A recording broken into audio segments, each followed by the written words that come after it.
नमस्कार, स्वागत है आप सभी का जनसत्य न्यूज पर। मैं हूं आपके साथ अनु सिंह। देश में कोरोना के आंकड़े लगातार बढ़ते जा रहे हैं और उत्तर प्रदेश में बढ़ते आंकड़े लगातार समस्या बने हुए हैं। ऐसे में किस तरह से जहां बढ़ते आंकड़ों के बीच अपना कार्य किया जा रहा है, प्रशासनिक कार्य हो रहे हैं, पुलिस व्यवस्था किस तरह से कार्य कर रही है, इस पर लगातार हम उत्तर प्रदेश के अलग अलग अधिकारियों से, आईएएस और आईपीएस से बात कर रहे हैं। आज बात करने के लिए हमारे साथ हैं जीएस प्रियदर्शी जी। आप कमिश्नर हैं अलीगढ़ मंडल यूपी के। आपका स्वागत है प्रियदर्शी जी जनसत्य न्यूज पर। नमस्कार मैडम। सर, सबसे पहले आपसे जानना चाहेंगे, अलीगढ़ में जहां संक्रमितों की संख्या 4000 से ज्यादा है और तकरीबन 100 से ज्यादा ही जो मृतकों का आंकड़ा है वो भी पहुंचा हुआ है, तो फिलहाल अलीगढ़ में जो कोरोना के आंकड़े हैं वो कैसे हैं और आप कैसे संक्रमण को रोकने के लिए प्रयास कर रहे हैं क्षेत्र में? मैं बात करना चाहता हूं तो पूरे अलीगढ़ मंडल की करना चाहता हूं, क्योंकि ज़्यादातर चीज़ें लगभग सिमिलर हैं। जो आपने आंकड़े अभी अलीगढ़ ज़िले के बारे में बताए, तो पूरे मंडल के आंकड़े जो हैं 6 से 7 हज़ार के बीच में हमारे टोटल पॉजिटिव्स हैं। और ये जो पिछले कुछ दिनों में जो बढ़ रही है संख्या, उसकी कारण ये है कि हमारा जो टेस्टिंग है वो बहुत रैपिड टेस्टिंग हम लोग करा रहे हैं। बहुत बड़ी संख्या में हमारे यहाँ टेस्टिंग हो रही है। जहाँ तक मुझे लगता है 3 लाख के करीब टेस्टिंग हमारी हो गई होगी। तो काफ़ी बड़ी संख्या में, जब से एंटीजन टेस्ट की सुविधा हमको मिली है, काफ़ी बड़ी संख्या में हम लोग टेस्टिंग करा रहे हैं। और हम लोग ये इंश्योर ये कर रहे हैं कि जितना भी टारगेट हमको टेस्टिंग का, डिफरेंट टाइप के टेस्ट होते हैं, जितना भी टारगेट हमको शासन से मिल रहा है चारों जिलों में, उससे कुछ ज़्यादा ही टेस्ट किए जाएँ, उससे किसी भी दशा में कम ना हो पाए। और उसके कारण ये नंबर पॉजिटिव्स का बढ़ा हुआ दिख रहा है हम लोगों को।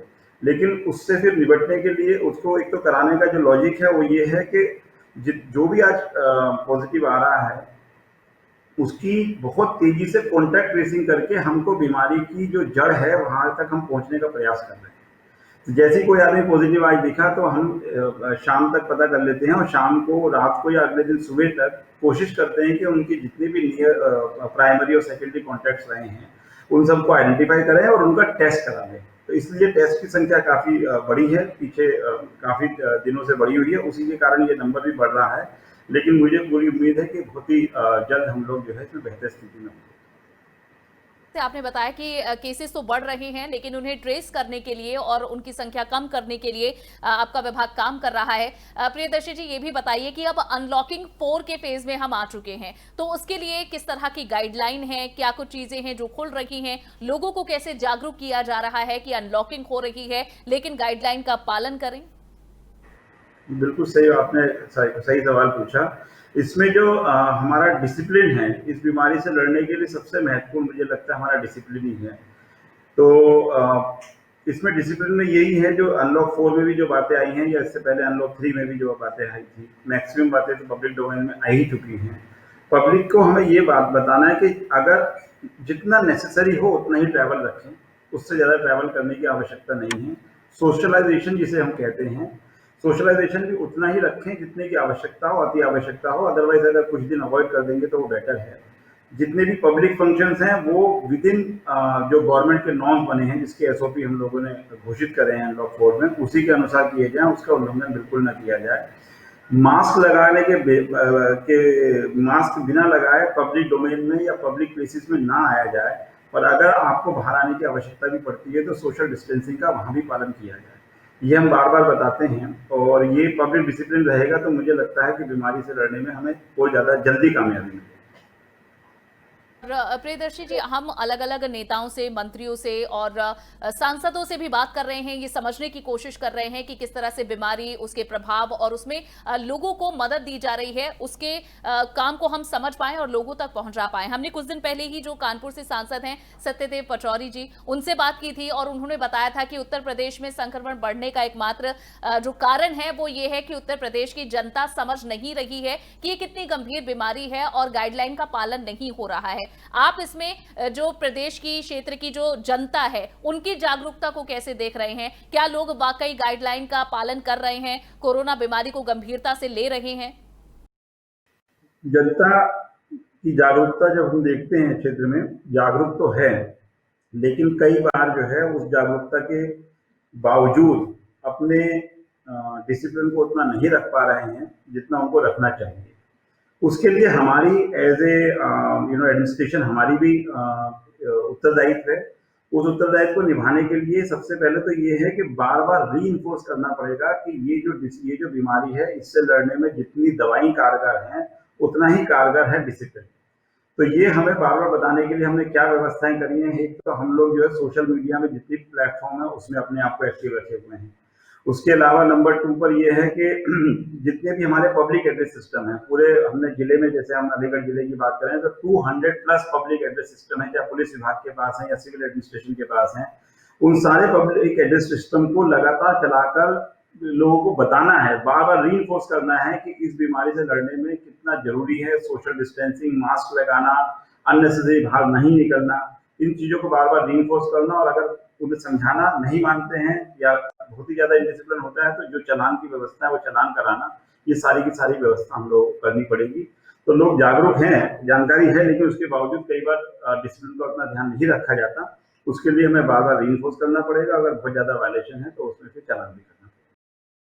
ना कहीं लगता है लोगों को पता तो है कि बीमारी कितनी ज्यादा गंभीर है, जानलेवा है, लेकिन फिर भी लापरवाही हो जाती है। और यही बात जीएस प्रियदर्शी जी, इलाहाबाद हाईकोर्ट की तरफ से भी कही गई कि उत्तर प्रदेश में स्थिति ऐसी है कि कंप्लीट लॉकडाउन होना चाहिए, ऐसी सिफारिश भी उन्होंने की है। क्या आपको लगता है कि उत्तर प्रदेश में ऐसी स्थिति है कि संपूर्ण लॉकडाउन किया जाए, या फिर आप इसका समर्थन करते हैं? इसमें जो भी अनलॉक 4 की जो हमारे पास जो भी एसओपीज आए हैं, मुझे लगता है कि हमें उनको पालन करने में अपना पूरा ध्यान लगाना चाहिए। अभी जैसे कि हमारे पास जो अभी फिलहाल काम है, बहुत बड़ी संख्या में जो पॉजिटिव्स आ रहे हैं, तो उनको हमारे L1 जो फैसिलिटीज़ रहती हैं, उस L1 में उनको पर्याप्त उनको एकोमोडेशन मिल जाए, उनका अच्छा इलाज हो जाए, और जो होम आइसोलेशन में है, उनको होम आइसोलेशन के डिसिप्लिन में रहें। वो ऐसा आइसोलेशन में है और उनको हम कनेक्ट नहीं कर पा रहे, या वो उसके जो एसओपी हैं उसको उल्लंघन कर पा रहे हैं। फिलहाल हमको, मुझे लगता है, इस पर ध्यान देना। चलिए, तो आप इस पर आपने अपनी सहमति या फिर किसी तरह का पक्ष नहीं रखा कि संपूर्ण लॉकडाउन होना चाहिए या नहीं, आपकी अपनी बाध्यताएं सीमा है। लेकिन प्रियदर्शी जी, ये भी जरूर बताइए कि क्या कोई खास फॉर्मूला या फिर कोई खास मॉडल है जिसे आप अलीगढ़ में फॉलो कर रहे हैं संक्रमण को रोकने के लिए? तो इसमें हमारा जो ICCC, जिसे कमांड एंड कंट्रोल सेंटर जिसे कहते हैं, वो अलीगढ़ जिले का बहुत ही बेहतरीन तरीके से काम कर रहा है।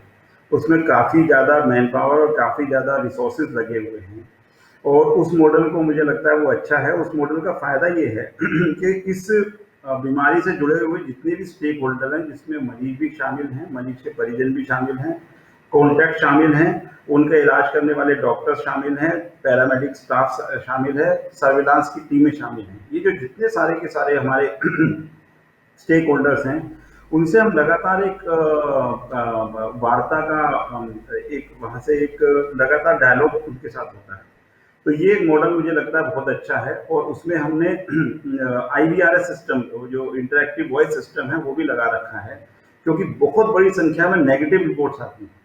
जिनकी पॉजिटिव रिपोर्ट आती है उनको तो जल्दी पता चल जाता है, लेकिन नेगेटिव रिपोर्ट की बहुत बड़ी संख्या होती है, हजारों में होती है। तो उन लोगों को शांति तभी मिल पाती है जब उनको कोई कंफर्म बता दे कि हाँ आपका नेगेटिव है और आपको घबराने की जरूरत नहीं है।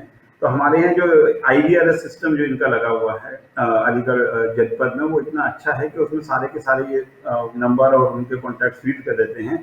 जैसे ही रिजल्ट आता है तैसे ही उनको सबको फ़ोन के अलावा IVRS से ऑटोमेटिकली उनको जानकारी मिल जाती है। इससे जनता में काफ़ी उसको सराहा भी हो। ये एक अच्छा मॉडल है, मुझे लगता है उसको जो है एमुलेट उसे और जगह भी किया जा सकता है। ठीक।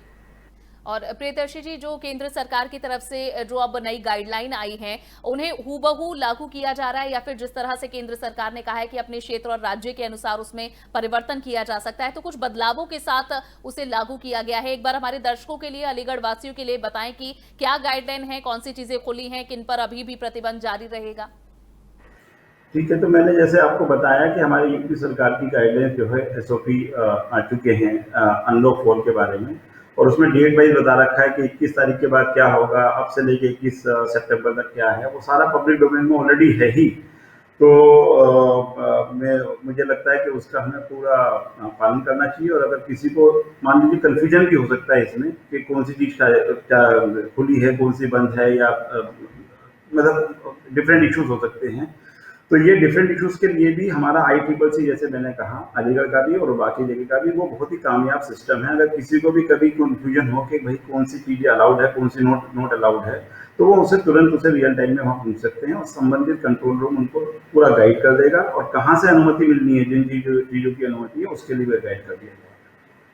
साथ ही प्रियदर्शी जी, जहां अनलॉकिंग हो रही है और केसेस भी बढ़ रहे हैं, तो इस रूप में देखा जा रहा है कि जब केसेस बढ़ रहे हैं तो लोगों को भी बाहर निकलने की अनुमति क्यों दी जा रही है? तो आपको लगता है कि अब जो अनलॉकिंग 4 हुई है, इसमें काफी कुछ मेट्रो भी खुल रही है अलग अलग क्षेत्रों में, जैसे उत्तर प्रदेश में भी खुलेगी, तो ऐसे में अनलॉकिंग से क्या केसेस बढ़ने की संभावना भी बढ़ती है? जहाँ तक मेट्रो का प्रश्न है मैडम, तो मेरे पूरे के पूरे मंडल में मेट्रो का कोई नेटवर्क नहीं है, तो हमारे लिए वो ज़्यादा मटेरियल नहीं है। जो पब्लिक ट्रांसपोर्ट जो हमारा पहले ही खुला हुआ था, उसमें मैंने बताया जो जो चीज़ खुली हैं उनमें भी हर जगह SOPs आ रखे हैं कि किन SOPs के साथ आपको ट्रैवल करना है। और मेरा पूरा विश्वास है कि अगर उन SOPs को एज ए पब्लिक और एज एन एडमिनिस्ट्रेटर अगर हम पालन करवा पाएंगे तो बीमारी के संक्रमण को रोकने में वो सहायता हमको मिलेगी।